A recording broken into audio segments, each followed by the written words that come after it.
Non surgical చాలామంది early స్టేజెస్లో వస్తారు అనుకోండి, వాళ్ళకి ఏం చేస్తామంటే ఎవాల్యుయేట్ చేసి వాళ్ళ న్యూట్రిషన్ డెఫిషియన్సీస్ ఉంటే అవి కరెక్ట్ చేయడము.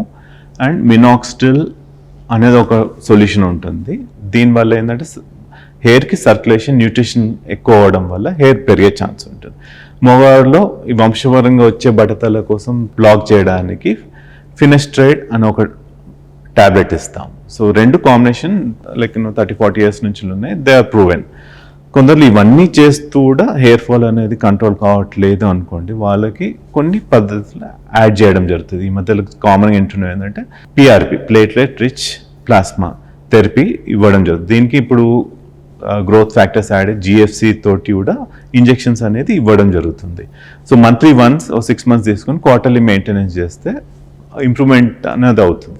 మెయిన్ ప్లేట్లెట్స్ వల్ల ఏంటంటే మనకి ఎక్కడైనా ఇంజురీ జరిగినట్టు ఇచ్చినప్పుడు అక్కడ ఉన్న స్టెమ్ సెల్స్ స్టిమ్యులేట్ చేసి హెయిర్ పెరగడానికి హెల్ప్ చేస్తుంది. సో పిఆర్పి అందరిలో కాదు, ఎవరికైతే డిఫ్యూజ్ లాస్ ఉంది, హెయిర్ ఉంది బట్ కొంచెం థిన్ ఉంది, దాన్ని ఇంప్రూవ్ చేయడానికి ఈ పిఆర్పి థెరపీ తీసుకుంటే బెనిఫిట్ అవుతుంది.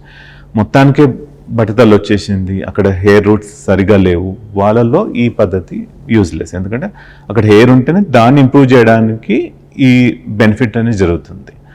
మనకు కొత్త హెయిర్ ఈ ప్రొసీజర్ వల్ల కొత్త హెయిర్ అయితే ప్రొడక్షన్ కాదు, ఉన్న హెయిర్ని ఇంప్రూవ్ చేయడానికే ఈ పిఆర్పి థెరపీ. ఇంకా వేరే స్టెమ్ సెల్స్ కానీ ఎక్సోజోమ్స్ ఇవన్నీ కూడా ఏంటంటే అప్రూవ్డ్ కాదు, బట్ కొన్ని క్లినిక్స్లో ఇవ్వడం జరుగుతుందండి. So they are still in trial basis.